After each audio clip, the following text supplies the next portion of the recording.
یہودی اپنی کتابوں سے ایک بڑی جنگ کی پیشن گوئی کر رہے ہیں جو کہ قیامت سے پہلے واقع ہوگی۔ اس جنگ کو آرمگیڈن یا ہرمزدون کے نام سے جانا جاتا ہے۔ یہودی انہی پیشن گوئیوں کو سامنے لا کر دعویٰ کرتے ہیں کہ وہ یہ جنگ جیت کر پوری دنیا پہ حکمرانی کریں گے، کیونکہ یہودی ربیوں کے مطابق ان کا مسیحا ان کے ساتھ ہوگا۔ اپنے ان پیشن گوئیوں کو وہ اپنی اس مقدس کتاب تورات میں موجود ان الفاظ سے ظاہر کرتے ہیں جو ان کے نزدیک وہ خاص پوشیدہ الفاظوں کا مجموعہ ہے جن میں ان کے لیے آنے والے وقتوں کی پیشن گوئیاں چھپی ہوئی ہیں۔ یہودی یہ بھی دعویٰ کرتے ہیں کہ ایسے بہت سے واقعات گزرے ہیں جن کی پیشن گوئی انہوں نے تورات میں موجود انہی پوشیدہ الفاظ میں موجود معنی کو تلاش کر کے کی تھی، جو وقت آنے پر بالکل صحیح اور سچ ثابت ہوئیں۔ جیسا کہ کرونا کی پیشن گوئی ایک یہودی ربی نیل بن ارتزی جو کہ پیشن گوئیوں کے حوالے سے بہت مشہور ہیں، اس نے آج سے 5 سال پہلے پیشن گوئی کی تھی کہ دنیا میں خدا کا عذاب بن کر ایک بیماری آئے گی اور چین اس بیماری سے سب سے زیادہ متاثر ہوگا۔ اب بیماری سامنے آنے کے بعد اس کا جو بیان سامنے آیا تھا اس کے مطابق اس بیماری کا علاج صرف اور صرف اسرائیل سے آئے گا، اور اگر چین یہ سمجھتا ہے کہ وہ اس بیماری سے نکل جائے گا تو اس کا سوال ہی پیدا نہیں ہوتا۔ معاشی ماہرین کا خیال ہے کہ چین اس دنیا پر حکومت کرے گا، جبکہ یہودی یہ پیشن گوئی کرتے ہیں کہ وہ دیوالیہ ہو جائے گا۔ اس اسرائیلی ربی کے مطابق اس دنیا میں جو بھی بہتری آئے گی وہ اسرائیل سے ہی آئے گی۔ یہ بیماری صرف اسی لیے آئی تھی کہ جو مسیحا نے آنا ہے اس کے آنے سے پہلے یہ ساری دنیا صاف ہو جائے۔ ان کے مطابق یہ خدا کا انصاف ہے، کیونکہ چین پوری دنیا پر چاہ رہا تھا اور یہودیوں کے مطابق صرف یہودیوں کا ہی غلبہ ہوگا، اور یہ کہ یہ تمام چیزیں تو ہماری ہیں اور اس پہ تو صرف اسرائیلیوں نے ہی راج کرنا ہے۔ پچھلے دنوں خبر ملی کہ متحدہ عرب امارات نے اسرائیل کو ایک ملک کے طور پر تسلیم کر لیا ہے، اور اب یہ خبر بھی سننے کو مل رہی ہے کہ بہت جلد سعودی عرب بھی اسرائیل کو تسلیم کرنے والا ہے۔ یہ ایک ایسی خبر ہے کہ جس کو سن کر ہر کوئی حیران ہے، کیونکہ ساری دنیا جانتی ہے کہ اسرائیل ایک دہشت گرد ملک ہے اور جس کا مقصد پوری دنیا سے مسلمانوں کا خاتمہ ہے۔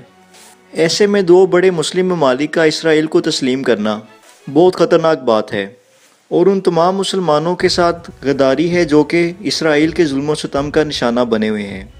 لیکن اس سے پہلے اگر آپ کو یاد ہوگا کہ سن 2018 میں عمران خان پاکستان کے وزیر اعظم بنے تو ایک اسرائیلی اخبار کے مین پیج پر یہ خبر چھپی تھی کہ پاکستان اسرائیل کو تسلیم کرنے والا ہے۔ اس خبر کے بعد پاکستان میں ایک طوفان برپا ہوا اور جگہ جگہ حکومت مخالف احتجاج شروع ہو گئے۔ یہ اصل میں پاکستان کے ایک نئے وزیر اعظم کے لیے ایک میسج تھا کہ جلد سے جلد اسرائیل کو تسلیم کرو، کیونکہ دنیا پر ہمارا راج ہے، اور اگر ہماری بات نہ مانی تو پاکستان کو اس کے نتائج بھگتنا پڑیں گے۔ یہ تو تھی سن 2018 کی بات، اور اب بیروت کے حالیہ دھماکوں کے بعد اسی اخبار نے ایک اور خبر چھاپی ہے کہ پاکستان کو اسرائیل کے ساتھ ملنا چاہیے تاکہ لاکھوں پاکستانیوں کی جانیں بچ سکیں۔ یعنی ایک بار پھر پاکستان کو پیغام کی شکل میں دھمکی دی جا رہی ہے کہ اسرائیل کو تسلیم کیا جائے، ورنہ پاکستان کے لیے حالات مزید خراب ہو سکتے ہیں۔ حالیہ دھماکوں کا اصل ہدف صرف لبنان ہی نہیں تھا، بلکہ یہ دھماکے تمام مسلمان ممالک خصوصاً پاکستان کے لیے اسرائیل کی جانب سے ایک وارننگ تھی کہ اسرائیل کا ساتھ دو ورنہ تمہارا بھی یہ حال ہو سکتا ہے۔ اور پوری دنیا جانتی ہے کہ اسرائیلی اپنے مقاصد کو پورا کرنے کے لیے ایسی منصوبہ بندیاں کرتے رہتے ہیں، اور اپنی ان منصوبہ بندیوں کو تورات میں موجود الفاظ کو ڈی کوڈ کر کے بناتے ہیں، جس کے لیے وہ اپنے مذہبی رہنماؤں کی مدد لیتے ہیں جو انہیں یہ بتاتے ہیں کہ ان الفاظ کے مطابق آنے والے وقتوں میں کیا ہونے والا ہے۔ جیسے ابھی حال ہی میں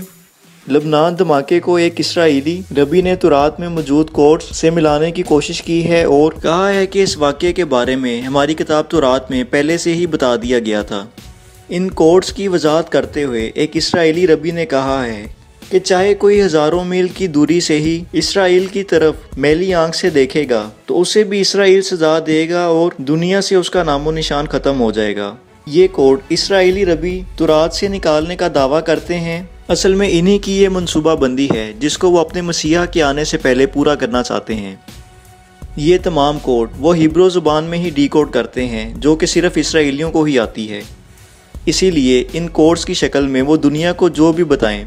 دنیا میں یہ کوئی بھی نہیں سمجھ سکتا کہ ان کوٹس کا اصل مطلب کیا ہے، اسی لیے دنیا کو ان کوٹس کے چکر میں الجھا کر وہ اپنا مقصد پورا کر رہے ہیں جو ان کے گریٹر اسرائیل کے لیے ضروری ہے۔ ان کو معلوم ہے کہ پاکستان ہی پوری دنیا میں ایک واحد ملک ہے جو ان کے تمام منصوبوں کی راہ میں سب سے بڑی رکاوٹ ہے، اور اسی لیے وہ ہر وقت اس کوشش میں ہیں کہ کسی طرح پاکستان کو مجبور کیا جا سکے کہ وہ اسرائیل کو تسلیم کر لے۔ اپنے ان کوٹس میں اسرائیلیوں نے ان واقعات کو شامل کیا ہے جو سن 2020 میں ہونے والے ہیں یا ہو چکے ہیں، کیونکہ یہودیوں کا ماننا ہے کہ ان کا مسیحا اس وقت تک نہیں آئے گا جب تک کہ اس کے آنے کی تمام نشانیاں پوری نہ ہو جائیں، یعنی وہ تمام واقعات رونما ہو جائیں جن کے پورے ہوتے ہی ان کا مسیحا اس دنیا میں آئے گا۔ اور اب ان کا یہ مسیحا کون ہوگا؟ یہ بات ہر کوئی جانتا ہے کہ یہودی جس مسیحا کی بات کرتے ہیں وہ دجال ہے، جس کا ذکر کئی احادیث میں موجود ہے، اور ان احادیث میں دجال کی آنے کی نشانیاں تفصیل سے موجود ہیں، اور یہی وجہ ہے کہ ایک اسرائیل نے پوری دنیا کے امن کو داؤ پہ لگا رکھا ہے۔ یہ سب ایک کھیل ہے، اور ایک ایسا کھیل ہے جس کا اختتام دنیا کی تباہی ہے، لیکن ہمارا یہ ایمان ہے کہ جس طرح یہودی دجال کے انتظار میں ہیں، اسی طرح اللہ تعالیٰ دجال کے خاتمے کے لیے